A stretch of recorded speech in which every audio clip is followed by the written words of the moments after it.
Well, thank you, Paige, and hello, everyone. It's a pleasure to have you with us today. We're going to take you on a journey, helping you decide if something's a reserve expense or not, helping you encourage a board to make adequate contributions, and sharing the news at the end of today's program about a new tool we've developed to help you and the board during the budget process.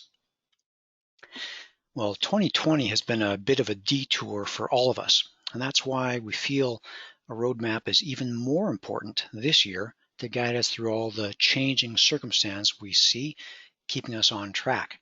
A reserve study itself helps the board by creating a plan to guide the association successfully into the future, identifying those major upcoming expenses, and then creating a financial plan so the association has the funds to perform those projects.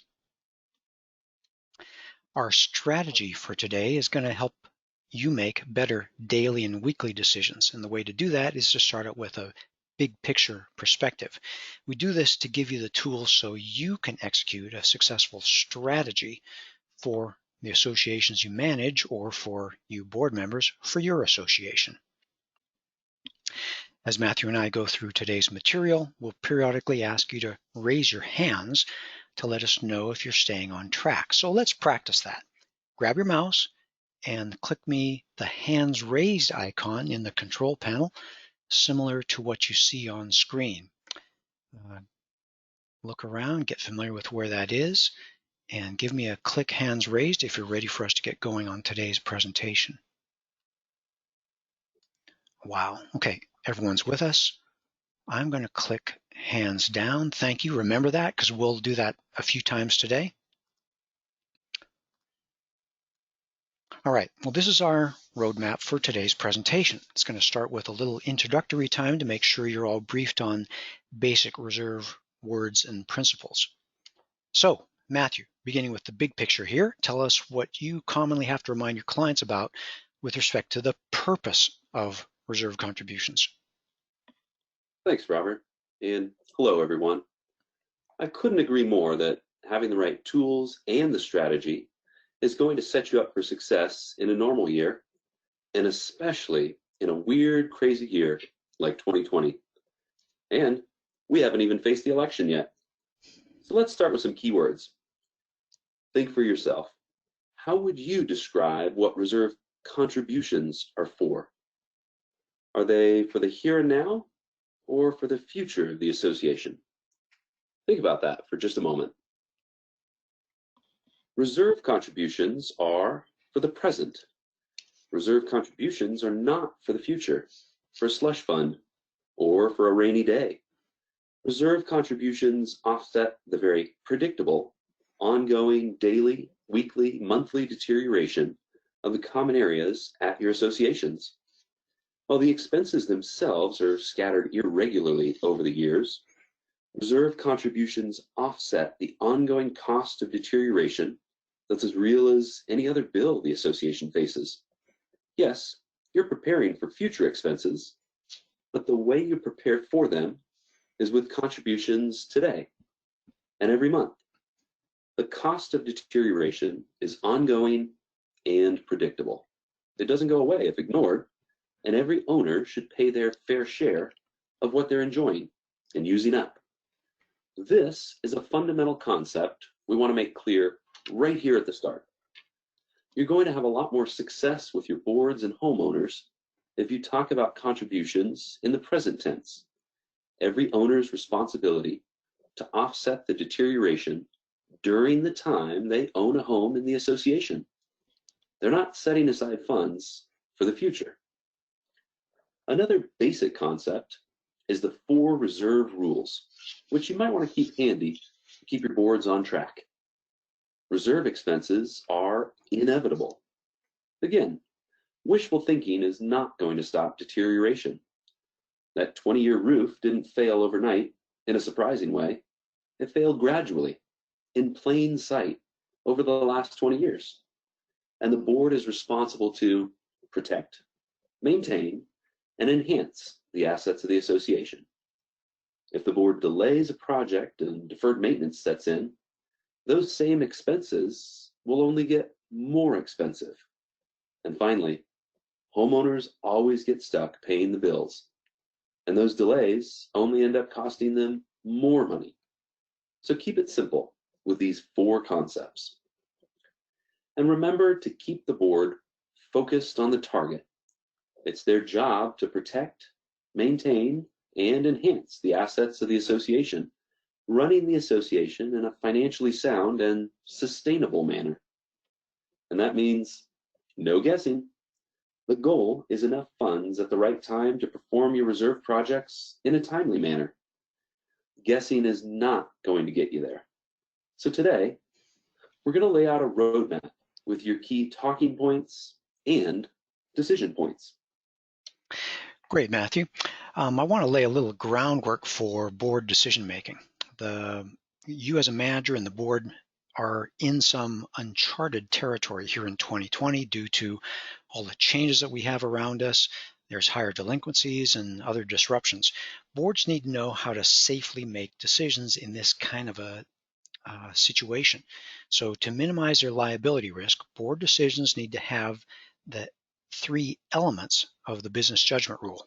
Boards are going to enjoy protection if meeting minutes document and demonstrate that they acted with a duty of care, or you might call it good faith, which means making quality decisions, a duty of loyalty, which means putting the interests of the association above their own interests as a homeowner, and a duty of inquiry, which means reaching out for information when they don't know the answer. And like Matthew said, no guessing.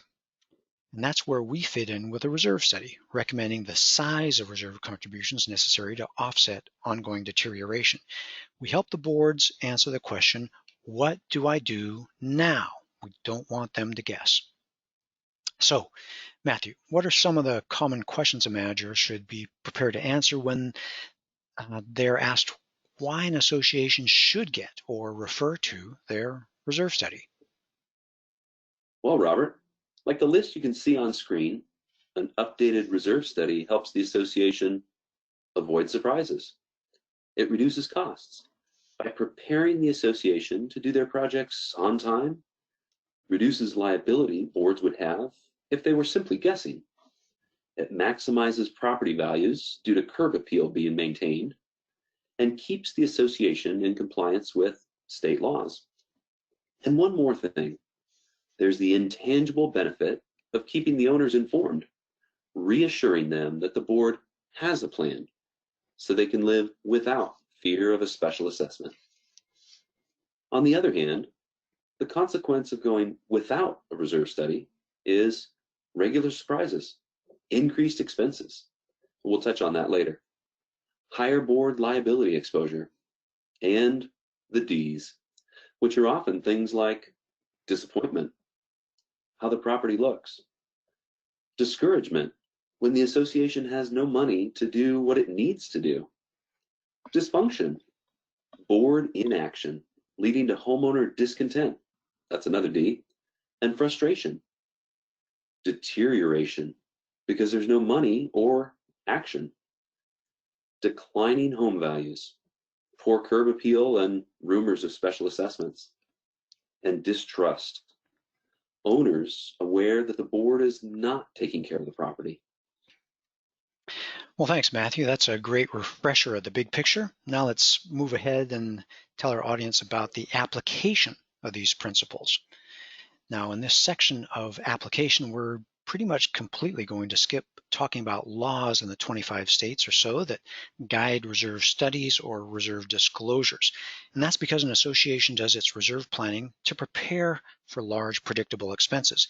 They don't do reserve planning because the state law tells them to do it.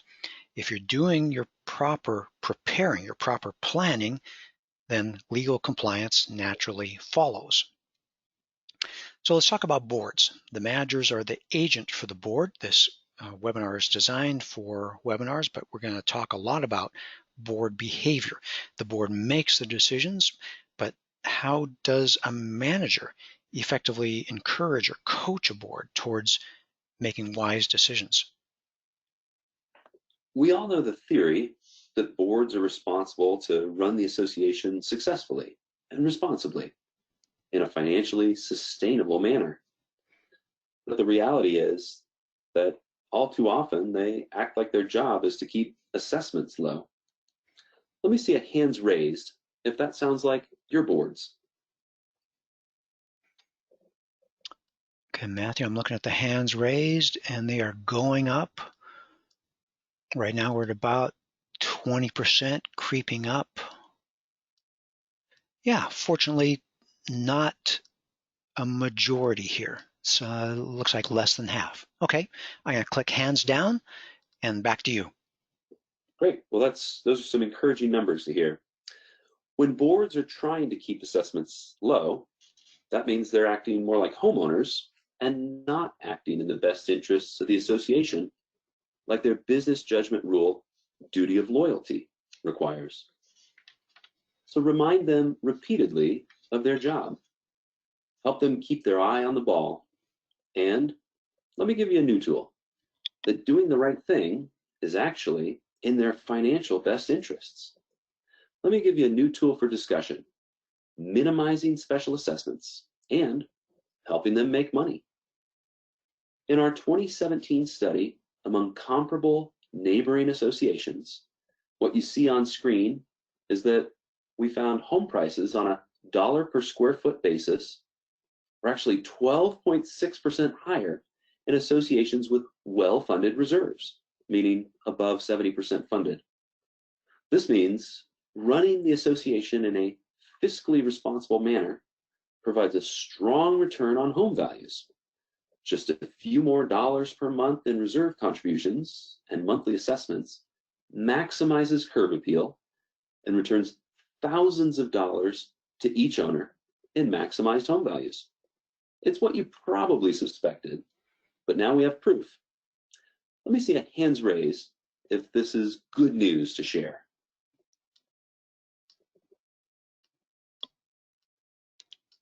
Okay, Matthew, that is a strong majority. That's indeed good news. Okay, thank you all. I'm going to click hands down. So a roadmap for success starts with a strategy of focusing on a simple message of responsibly budgeting to offset ongoing deterioration. And that's a successful strategy that pays off handsomely with maximized home values. Now, I'm going to jump right into the next application, the actual reserve study. Words are a powerful tool, and I want to make sure that you have the right words to use.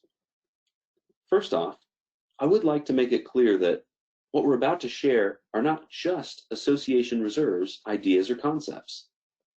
These concepts are straight from National Reserve Study standards, which went into place in 1998.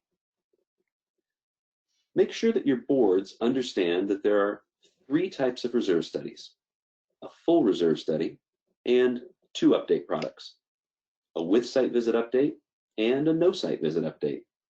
So reserve studies really come in these three flavors. A full reserve study itself typically needs only to be done once. So the vast majority of reserve studies performed in the United States are the less expensive with site visit and no site visit updates. Most with site visit updates are done every 3 to 5 years, sometimes influenced by state law requirements. The no site visit updates are done in those in between years.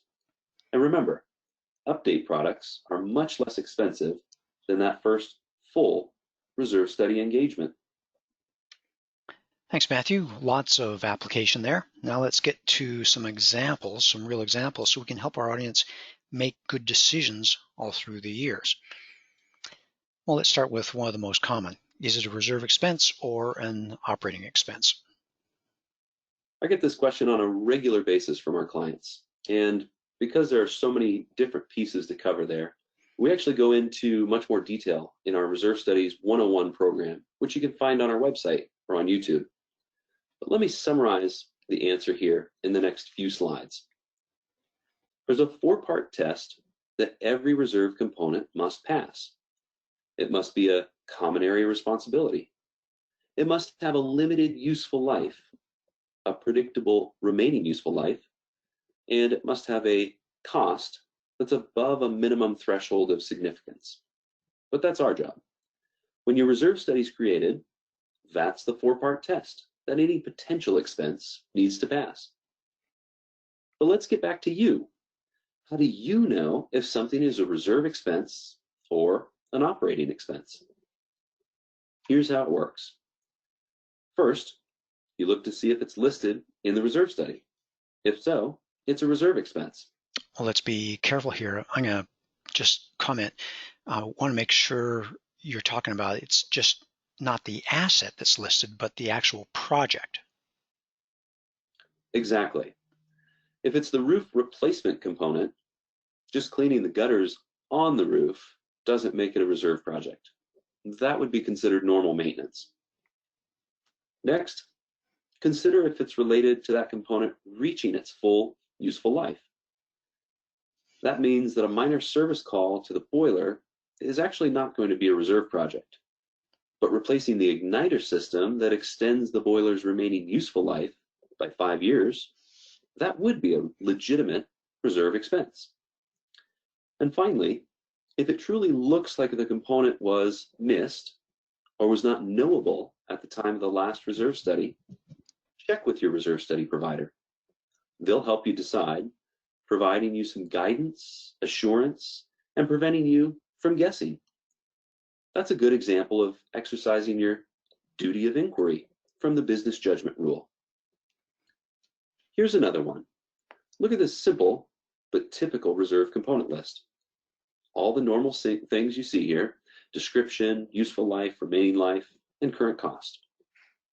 Now, suppose your pool heater fails. You see a pool resurface component, but no pool heater component.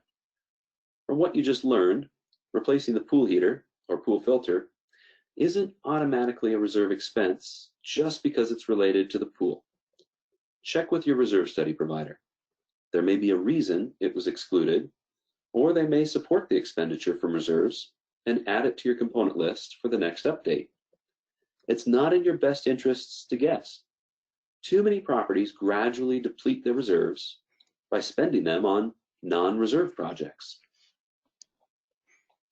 Okay, Matthew, that helps properties not deplete their reserves, but is there now something managers can do to help the properties actually save money?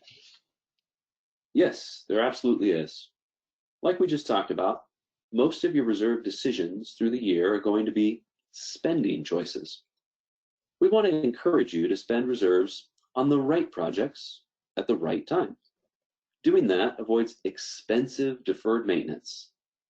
But not all reserve projects are going to be the same.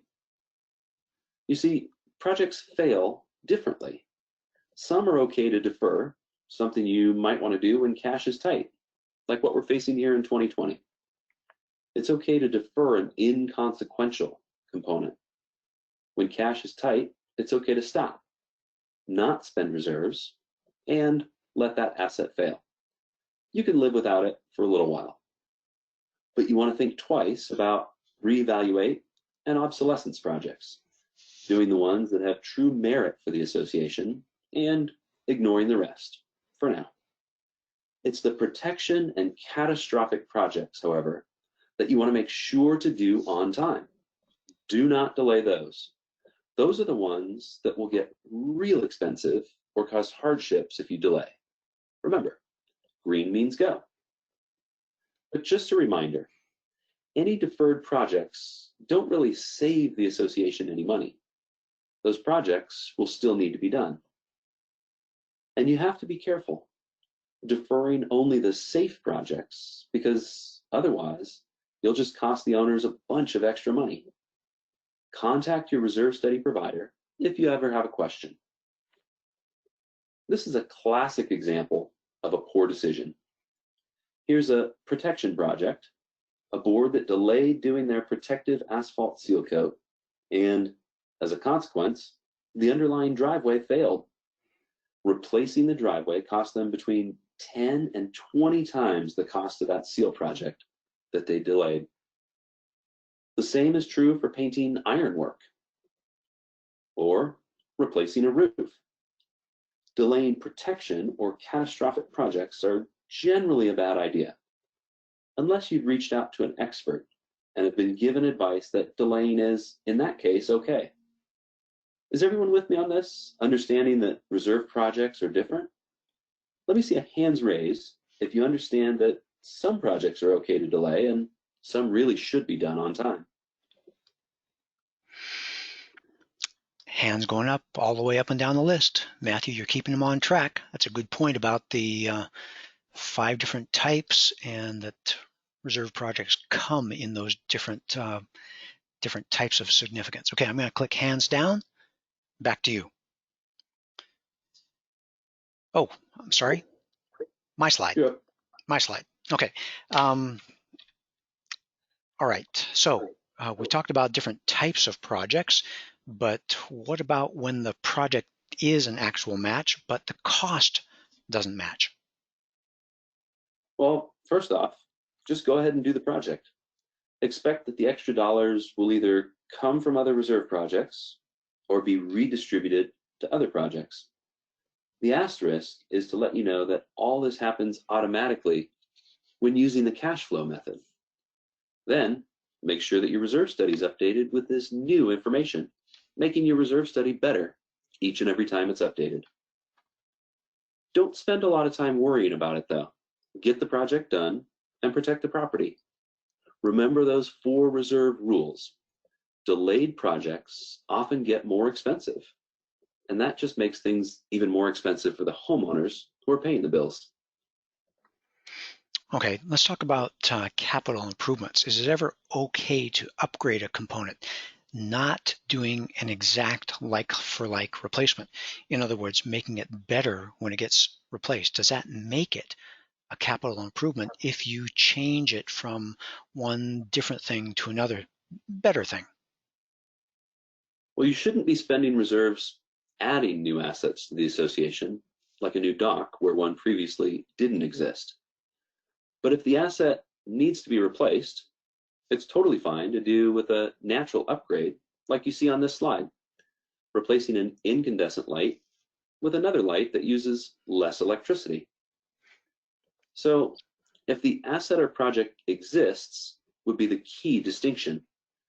Remember that reserves offset ongoing deterioration of existing assets. Reserves are not a slush fund used to buy new things for the association.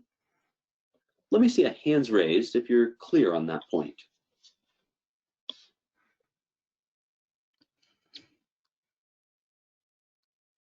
They've got it, Matthew. Okay, I'm going to click hands down. Back to you. Great. So if your boards ever have a question on this issue, we can point you to the new explanation of National Reserve Study Standards that covers this point in more detail. Okay, thank you. I'll make sure that that link to the explanation of National Reserve Study Standards is part of the outline that we send to all the attendees that stay to the end. Okay, so let's talk about actual money in reserves. We were talking about projects for a while, we'll talk about money in reserves. And the big question is our reserve fund big enough for what the association needs? And like you spoke about a moment ago with components, we devote an entire webinar on this issue. We call it Reserve Studies 102, which again you can find on our website or YouTube. And the major point from that webinar is to measure reserve fund size by percent funded, not the cash balance. Percent funded tells how well the association's fund compares to the needs of the actual association. Remember, the cost of deterioration is ongoing.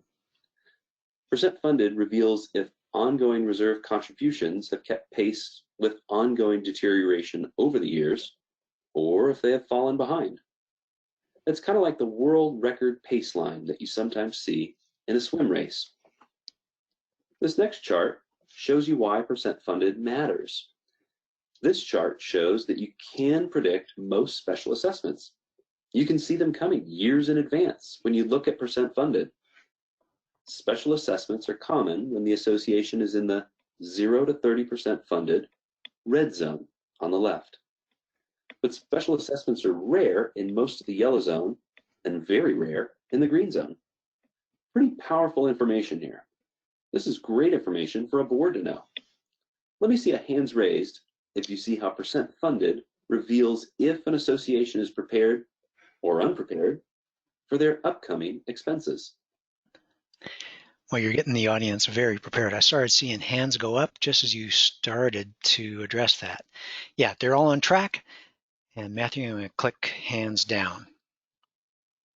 Okay, now the question from here is how much contributions are needed to offset that deterioration and prevent the special assessments? How much is the right amount that they should be setting aside? And we can tell you that the answer is often about 25% of total budget, like we show in this pie chart. Now, the entire range of total budget needed to offset deterioration is shown here. We like to say 15 to 40% thereabouts, but you can see most associations need to be setting aside between 20 and 30% of their total budget to reserves. It's those high bars in the middle. Now, you learn what's appropriate for the associations that you manage or your association in the reserve study. But this chart shows you generally what's happening at other associations. And Matthew, you take the next slide and help everyone with a little bit of reference when they're needing a little bit of help and encouragement to have success with reserve contributions at budget time. Sure. With budgeted contributions, every owner pays their fair share of steady, predictable, ongoing deterioration over the time they owned a home in the association. And the result is that the funds exist when they are needed. That eliminates costly deferred maintenance. And remember, the future takes care of itself when you take care of proper contributions today. This is how associations avoid unfair special assessments and expensive deferred maintenance. This is all part of your roadmap to success. Choosing your words and discussion points carefully will help guide reserve decision points, which can lead to increased curb appeal and maximized property values. That's a successful strategy. So, you're probably distracted thinking some of your associations aren't close to putting 25% of total budget aside, and you're wondering if that's even possible. But I'll tell you that reserve contributions are not too expensive. Even 25% of total budget just works out to about the cost of a premium coffee cup per day. That's very affordable. If someone says they can't afford it while they're drinking their premium mocha extra foam soy milk latte, they're just plain wrong. Besides, another fact is that budgeted contributions are the least expensive way to pay for reserve expenses. The expenses are what they are. It's just a matter of choosing how the owners will pay. With budgeted contributions, like for a $250,000 roof project, owner contributions will be less due to the compound interest earned from the bank. A special assessment will pay for the expense. $250,000 special assessment should cover a $250,000 roof, right? But it will take about $320,000 from the owners to pay back a $250,000 loan. Like we've said plenty of times before in this webinar, delaying usually gets expensive. So what you've shown here is that budgeted contributions will cost the owners either a little or a lot less than special assessments or a loan. And that makes sense. But can you offer some help for managers of associations where they need to significantly increase their reserve contributions because they've been underfunding for years? How can they get started on the path to success? Well, we see this quite often with some of the older communities that start working with us. And we like to call it what we've come up with, the $10 solution. It likely took many years for these associations to get into this position. So it's reasonable to expect that a multi-year plan is what it would take to get them out of this position. Start by having them raise their reserve contributions by just $10 per month per owner this year. Put that into reserves. And then another $10 per month per owner. Increase the following year. In just 2 to 5 years, that's usually all it takes for most associations to start making adequate reserve contributions. And I mentioned it briefly, but I'll address it here because some people get hung up on this. There are two different ways to calculate reserve contributions: straight line and cash flow. Both have their strengths and their weaknesses, but the bottom line is that it's not really your area. They're just two different ways to fund for exactly the same expenses. If you or someone else is curious, we address this in our webinar on funding plans, Reserve Studies 103. And again, it's available on our website or on YouTube. Okay, we're at the summary time for our program today, still answering the question, what's the right thing for me to do? So bring it to a close here, Matthew, with some summary advice. At budget time of year, know what to look for in your reserve study. Know the year that the reserve study was prepared for, because they quickly get out of date. Know the type of reserve study: full, with site visit update, or no site visit update. Then look for the component list to see your reserve projects, the things you'll be funding through reserves, an evaluation of reserve fund strength, which is measured by percent funded, as well as a multi-year funding plan. After you've received the reserve study, what do you distribute? We recommend the executive summary should go to all owners. Some reserve study firms provide a link or access to the complete study by a web link or printed copies that would go out through the management company. And those companies may charge a nominal fee to print the entire report. But what does success look like? Measure success by lack of disruptive special assessments, projects getting done on time, percent funded above 70%, reserves spent only on true reserve projects, and the ability to pay your operating fund projects from the operating fund. And here's an insider pro tip about updating. Most associations come back to us for a with site visit update every 3 or 5 years. But all reserve study information is in a constant state of change. What we can tell you is that among our clients, boards that update their reserve studies annually, mixing in a no site visit update in between their with site visit updates, have 30% fewer special assessments. That's a big drop, and it's for one simple reason. They're keeping their eye on the ball, demonstrating their duty of inquiry and duty of care, getting information to help with their decisions and making quality decisions to care for the property. Just be careful. Lead well. You know the right things to say and do, and protect yourself by making sure those recommendations are in the meeting minutes. Now, let me see a hands raised if you're ready for the next new tool to make it easier to create your budget for the next fiscal year. Okay, hands raised. They're ready. And I'm going to click hands down. And I'll take this next one because I'm so excited for this one. What Matthew's been talking about is You Plan It. For years, you've received a completed reserve study and read it and looked it through. Now, in addition, we've created a tool we call You Plan It that allows you to interact with your numbers. You can test ideas, see what happens when you change a number here or there, and then print out different charts or tables that you can use in the budget planning process. You can bring it to a meeting. You Plan It doesn't affect the reserve study. It's just a powerful online reserve calculator loaded with your reserve study information that allows you to see for yourself what happens when you don't do exactly what's laid out in the reserve study. And the good news is access to You Plan It is free with every association reserves full, with site visit, and no site visit reserve study.